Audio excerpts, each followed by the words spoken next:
Hi, everyone, and welcome to the Sarim Daily Cyber Report. Today, we're going to talk about two news: an insider breach at FinWise Bank and about a new deadline for reporting serious cyber incidents in China. Hi, Steven. How are Doing you great. today? Thank you.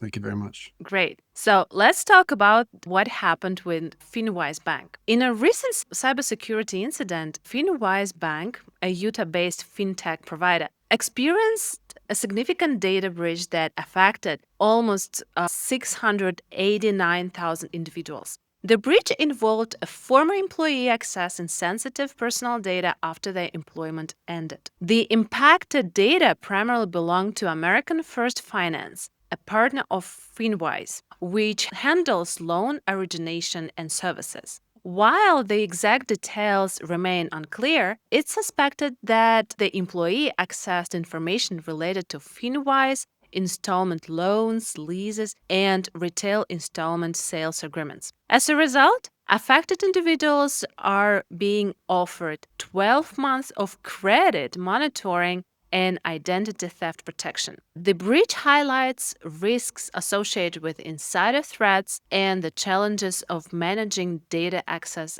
after employment termination. So, what do you think about this cyber incident? It was a bad one, Agadim. It's a bad one. You got a lot of people, almost 750,000 people involved with super sensitive information, so the financial information that could all be used for pretty terrible financial fraud and crimes. And the big takeaway here is that it was perpetrated by an ex-employee who still had access to the company's data, right? So this was really preventable with Yes. clear data access protocols, right? The employee has left the company, their access has to be rescinded, denied, cut, right? So for all companies, that is an easy thing, and not easy, it's got some work involved, but it's just a simple concept to get right. If the employees are gone, you got to cut their access, right? Now, the problem is a lot of companies aren't always tracking thoroughly Yeah. all the access an employee has, right? So they might have cut a lot of their access, but not all of it, right? So they might have had one Employee.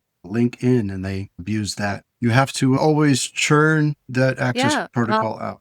Is that what we're saying? And like in this case, one of the advices is just to use automation, right? So just to automate this process of onboarding and offboarding and be done with it. Absolutely. What do you think? Absolutely. There's also tracking that you do that you clearly track all the access an employee is given, right? So every access you give them, Mm. you have it recorded so that when they leave, you take it all away. Another important layer is how much access any one person has anyway, right? Not everyone needs access to this sort of data. It should be really restricted and very few people should have access to it. If he or she was an IT person or just in security, they would have some access, but maybe they don't need to have access to the actual data. They could have access to what their job entailed, but not this much access, right? Also, there could have been more data extraction protocols in place to keep data from being exported out of the company. So that would have helped as well. Yeah, this is That's quite an absolutely unfortunate one, true. but a lot of companies can really learn from this. So Yeah.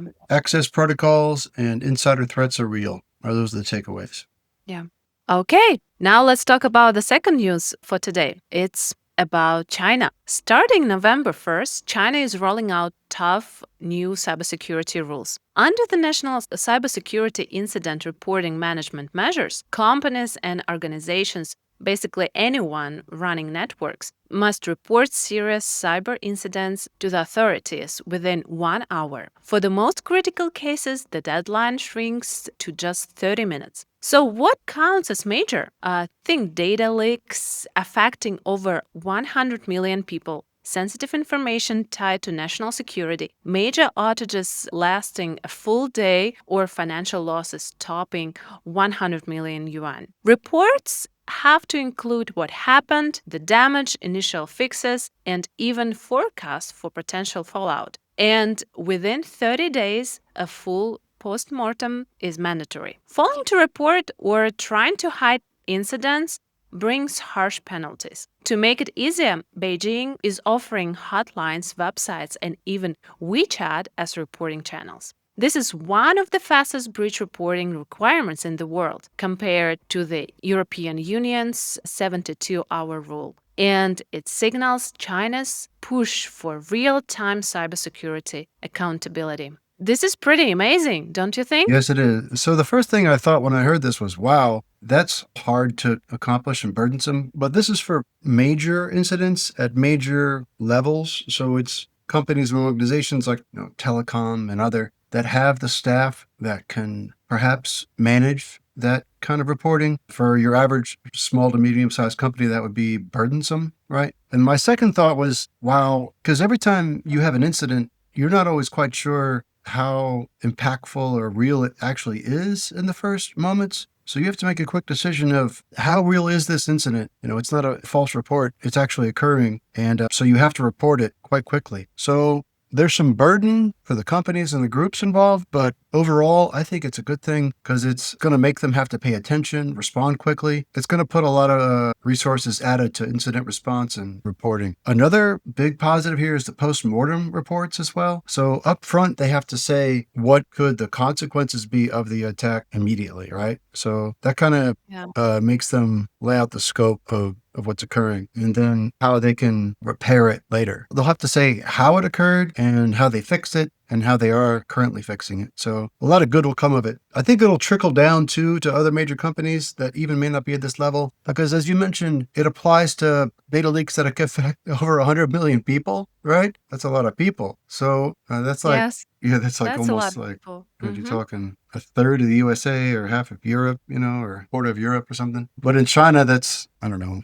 7% of the Yeah. population. So that's big stuff there. So, but I think generally the Yeah. focus they're bringing here is quite a high level seriousness, and that's a good thing. It'll be interesting to see what happens. I think it'll add a lot of transparency in that they have to report something early. And so once they've reported the major incident, they'll have to keep reporting on it because more questions will be raised. So they'll have to stay in communication with the public about it. Now, another concern I had too was that sometimes if you announce your awareness of an attack, you can actually aid the attacker by giving them the heads up that they're in your sights and you're aware of the attack, right? Sometimes you'd rather shut things down first, silo things off, quarantine before announcing. That'll be a challenge for them as well, how they balance those considerations. Those are my thoughts on that. Yeah, I absolutely agree with you. And I was just thinking that in China, cybersecurity specialists will be on demand since November because each company should have a pretty solid cybersecurity team. I do think Don't you so. think so? They should have really